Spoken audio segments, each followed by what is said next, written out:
ہمارا دیہاتی ماحول زمیندارہ ماحول ہے. نہیں اب تو شہروں میں بھی یہی حال ہے. جس نے وہ لیول اے لیول کیا ہے اسے کیا پتہ ماں کسے کہتے ہیں باپ کسے کہتے ہیں. تو میں نے اپنی آنکھوں سے باپ کی بے بسی اور بیٹے کا غرانہ ایک دفعہ نہیں کتنی دفعہ دیکھا. تو میرے واسطے آج تک ہی کیتا ہے, تو میرے واسطے آج تک ہی بنایا ہے. وہ کہتا ہے اچھا میرا بچہ جداں جوان ہو سو آپ پہ سمجھ جسو. جبریل انسانی شکل میں آئے کہ یا رسول اللہ کچھ سوال کیے, قیامت کب آئے گی؟ کہ اللہ کو پتہ ہے. کہ کوئی نشانی؟ فرمایا جب دیکھو کہ بیٹیاں بھی ماؤں کو نوکر کی طرح دھتکار رہے ہوں تو سمجھنا قیامت آنے والی ہے. کچھ عرصہ پہلے ایک بچی اور ماں, تو ماں کچھ بات کر رہی تھی اور بیٹی کہہ رہی تھی بھوک نہیں بھوک نہیں, اور اس کی ماں کے خون سے بھرے ہوئے آنسو بہ رہے تھے اور اس کی ہچکیاں لگ رہی تھی کہ یہ وہ ہے جس کو میں نے اپنے پیٹ سے جنا اور اپنی چھاتی کا دودھ پلاتے پلاتے پلاتے میں نے کتنی تکلیفیں برداشت کی, اور آج کر یہ بھوک نہیں. کہ ایک بدو آیا صحابی کا, یا رسول اللہ میرا باپ مجھ سے پوچھے بغیر میرے مال کو خرچ کر دیتا ہے. آپ نے فرمایا بلاؤ گئی. جب اسے پتہ چلا کہ میرے بچے نے میری شکایت کی ہے تو اسے بڑا دکھ ہوا. تو اس نے دل ہی دل میں چند اشعار پڑھے, زبان پہ ادا نہیں دل میں آئے. تو جب وہ مسجد میں انٹو رہا تو جبریل پہلے آئے بیٹھے تھے کہ یا رسول اللہ اللہ فرما رہے ہیں اس سے کہو کہ پہلے وہ اشعار سنائے جس کو اس کے کانوں نے نہیں سنا لیکن اللہ نے من فوق عرش ہی سن لیا ہے, عرش کے اوپر اللہ نے سن لیا ہے. تو آپ نے اس سے ارشاد فرمایا کہ تمہاری بات ہم سنتے ہیں باپ بیٹے کی, لیکن پہلے وہ شعر سناؤ جو تیری زبان سے ادا نہیں ہوئے, تیرے کانوں نے نہیں سنے, تیرے دل کی گونج تھی اور تیرے دل کی آہ اور فریاد تھی جو دل ہی میں گھٹ کے رہ گئی, اسے اللہ نے سنا ہے. وہ کہتا ہے سناؤ. کہنے لگا یا رسول اللہ آپ کا رب ہر وقت ہمارے ایمان کو آپ پر زیادہ سے زیادہ بڑھاتا رہتا ہے, اس ذات کی قسم جس کے قبضے میں میری جان ہے. یہ چند میرے دکھ بھرے خیالات الفاظ کی شکل میں ڈھلے لیکن میری بزم تصور میں ہی رہے اور وہیں دفن ہو گئے, باہر نہیں نکلے, میری زبان سے ادا نہیں ہوئے, میرے کانوں نے نہیں سنا, آپ کے رب نے سن لیا. اب میں نے کہا اچھا بتاؤ تو نے کہا کیا تھا؟ تو انہوں نے کہا جی میں نے بچے کی جب سنی شکایت میری کی ہے تو میں نے کہا تھا غضوتک مولودا وعلتک یافعا تعل بما اجنی علیک وتنہل وَإِذَا ذَاقَتْكَ بِالسُّقْمِ لَيْلَةً لَمْ أَبِتْ لِلسُّقْمِكَ إِلَّا سَاهِرًا أَتَمَلْمَلُ كَأَنِّي أَنَا الْمَتْرُوكُ دُونَكَ بِالَّذِي تُرِكْتَ بِهِ دُونِي وَعِنِي يَتَحْمَلُ تَخَافُ الرَّضَى نَفْسِي عَلَيْكَ وَإِنَّهَا لَتَعْلَمُ أَنَّ الْمَوْتَ وَقْتٌ مُؤَجَّلٌ فَلَمَّا بَلَغْتَ السِّنَّ وَالْغَايَةَ الَّتِي إِلَيْهَا مَدَى مَا فِيكَ كُنْتُ أُؤَمِّلُ جَعَلْتَ جَزَائِي غِلْظَةً وَفَظَاظَةً كَأَنَّكَ أَنْتَ الْمُنْعِمُ الْمُتَفَضِّلُ فَلَيْتَكَ إِن لَّمْ تَرَعَ حَقَّ أُبُوَّتِي فَعَلْتَ كَمَا الْجَارُ الْمُجَاوِرُ يَفْعَلُ فَأَوْلَيْتَنِي حَقَّ الْجِوَارِ وَلَمْ تَكُنْ عَلَيَّ بِمَالٍ دُونَ مَالِكَ تَبْخَلُ. میں ابھی ترجمہ کرتا ہوں. اس کا میرے نبی پر کیا اثر ہوا کہ آپ کے ٹپ ٹپ آنسو گر رہے تھے اور آپ کی داڑھی آپ کے آنسوں سے تر ہو رہی تھی. یہ اتنا فصیح کلام ہے کہ عربوں کو بھی پسینہ آ جائے گا ترجمہ کرنے کے لیے. تو میں تو عربی نہیں ہوں لیکن یہ فخر تو حاصل ہے, بھلے ہیں یا برے ہیں, دو چار قدم ہم بھی تیرے ساتھ چلے ہیں. کچھ عرصہ اہل علم کی محفلوں میں بیٹھے, کچھ زبان کی شناسائی ہوئی, تو میں اپنی کم مائگی کے ساتھ اس کا ترجمہ کروں گا. وہ کہتا ہے غزوتک مولودا وعلتک یافعا تعل بما اجنی علیک تنحل، میرے بیٹے جس دن تو پیدا ہوا ہم نے اپنے لیے جینا چھوڑ دیا، ہوئے ہوئے ہوئے ہوئے، ہم تیرے لیے جیے۔ تیری ماں تجھے دودھ پلاتی تھی، میں تیرے لیے روٹی کے نوالے لاتا تھا، میری ساری کمائی پہلی اور آخری سب تیرے اوپر لگتی تھی۔ تجھے خوش دیکھتے تھے تو خوش ہوتے تھے، تجھے روتا دیکھتے تھے تو ہم روتے تھے۔ وَإِذَا ذَاقَتْكَ بِالسُّقْمِ لَيْلَةً لَمْ أَدْلِلْ سُقْمَكَ إِلَّا سَاهِرًا أَتَمَلْمَلُ۔ جب تو کبھی بیمار ہو جاتا تھا تو تیرے سرانے بیٹھ کر ہم ساری رات روتے تھے اور دعائیں کرتے تھے، یا اللہ ہمارے بچے کو بچا دے، ہمارے بچے کو صحت دے دے۔ اس تڑپ میں ساری ساری رات میں جاگتا تھا، تیرے لیے میں نے اپنا سب کچھ لگا دیا، اپنے لیے جینا چھوڑ دیا، اپنی خواہشات کو دبایا، تیری ہر خواہش کو پورا کیا۔ تجھے مسکرانے کے لیے، تجھے ہنسانے کے لیے میں دھکے دھوڑے کھاتا رہا، کبھی گرمی لو کی جھلسا دینے والی ریت اور کبھی سردی کے سرد ہوا کے تھپیڑے، لیکن میں ان دونوں سے گزرتا ہوا تجھے پالنے کی خاطر اپنے آپ کو کھپاتا رہا۔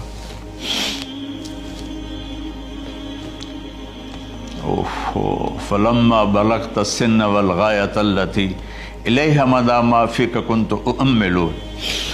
بیٹا میں نے اپنے ہڈیوں کا رس بھی تیرے اندر ڈال دیا، صرف کمائی نہیں، میں نے اپنے ہڈیوں کا رس تیرے اندر ڈالا، میں نے جو کچھ تھا تیرے اوپر قربان کیا۔ تجھے مسکراتا دیکھ کر میں اپنے غم بھولتا تھا، تجھے ہنستا دیکھ کر مجھے دکھ بھول جاتے تھے، اور پھر آہستہ آہستہ آہستہ میری ہڈیوں کا گودا، میری کمائی تیرے اندر گئی، اور تو ایک خوبصورت درخت کی طرح بڑھتا چلا گیا، بڑھتا چلا گیا، بڑھتا چلا گیا، بڑھتا چلا گیا، اور میری بڑھاپے نے کمر جھکا دی اور میں جھکتا چلا گیا، جھکتا چلا گیا۔ میرا خیال تھا کہ جیسے میں اس کی انگلی پکڑ کے چلتا تھا، اب میری باری ہے، یہ میری انگلی پکڑ کے چلے گا۔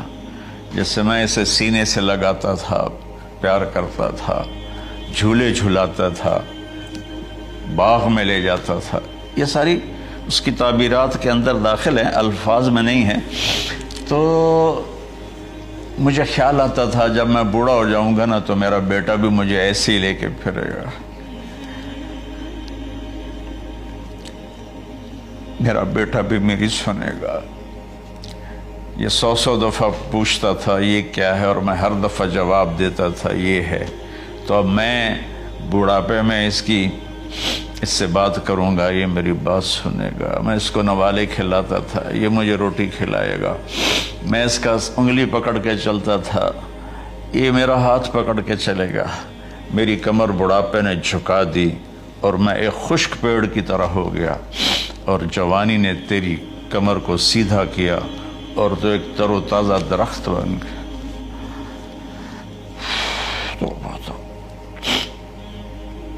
تو مجھے خیال آیا کہ میں نے 20 سال اس بچے کو پالا ہے، ابھی اپنی ماں اور باپ کو دیکھے گا، لیکن ایک دم اچانک کیا ہوا؟ فلما بلغت السن والغایۃ التی الیہا مدی ما فیک کنت اؤمل۔ جب تو اس عمر کو پہنچا جس میں ہماری امیدیں تیرے ساتھ لگ گئیں، ہمیں بڑھاپے نے بے آسرا کر دیا اور تیری جوانی نے تجھے ہمت دے دی، تب ہمارا خیال آیا کہ اب یہ ہمارے ساتھ وہی کرے گا جو ہم نے اس کے ساتھ کیا۔ لیکن کیا ہوا؟ جعلت جزائی غلظۃ وفظاظۃ کأنک انت المنعم المتفضل۔ تو اتنا بدتمیز ہوا، تیری زبان چھری بن گئی، تیرا رویہ زہر بن گیا، اور میری ساری زندگی کی محنت کا بدلہ تو نے مجھے نافرمانی سے دیا، بد اخلاقی سے دیا، بدتمیزی سے دیا۔ میں حیرت بھری نظروں سے تجھے دیکھتا رہا اور میں اپنی پچھلی 20 سالہ زندگی کو جھٹلاتا رہا کہ میرے خیال میں میں اس کا نوکر ہوں اور یہ میرا مالک، میں اس کا باپ نہیں، میں اس کا نوکر ہوں، کیونکہ ماں باپ کے ساتھ ایسا کوئی نہیں کرتا ہے، یہ میرا مالک ہے اور میں اس کا نوکر ہوں، اس لیے مجھے ڈانٹ رہا ہے۔ کتنے بچوں کو میں نے یہ کہتے سنا اپنے باپ کو، تو میرے واسطے آج تک کیتا کی، تو میرے واسطے آج تک بنایا کی،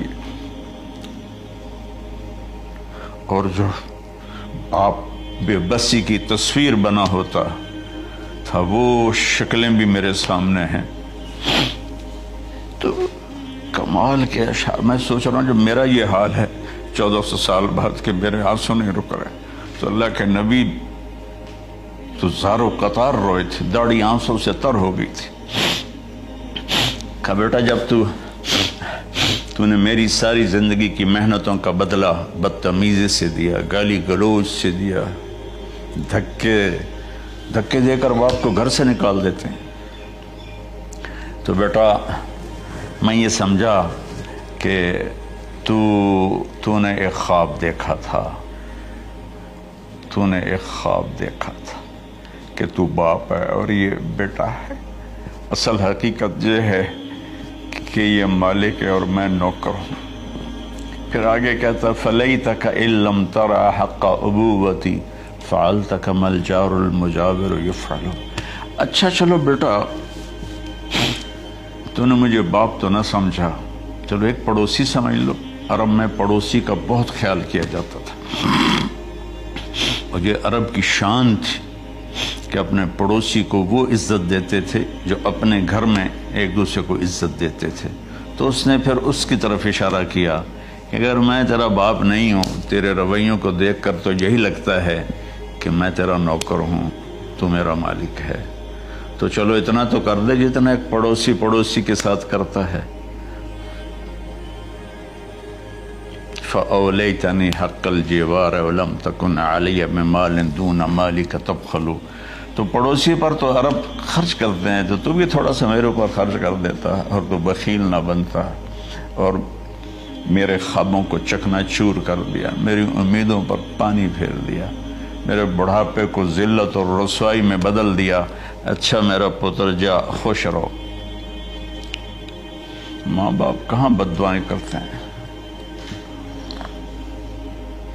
تو میرے نبی کی آنکھوں سے آنسو، یہ ساری داڑھی تر ہو گئی، تو آپ نے اس کے بچے کو گریبان سے پکڑا اور جھٹکا دے کر دھکا دے کر دفع ہو جا، انت ومالک لابیک، تو اور تیرا سب کچھ تیرے باپ کا ہے۔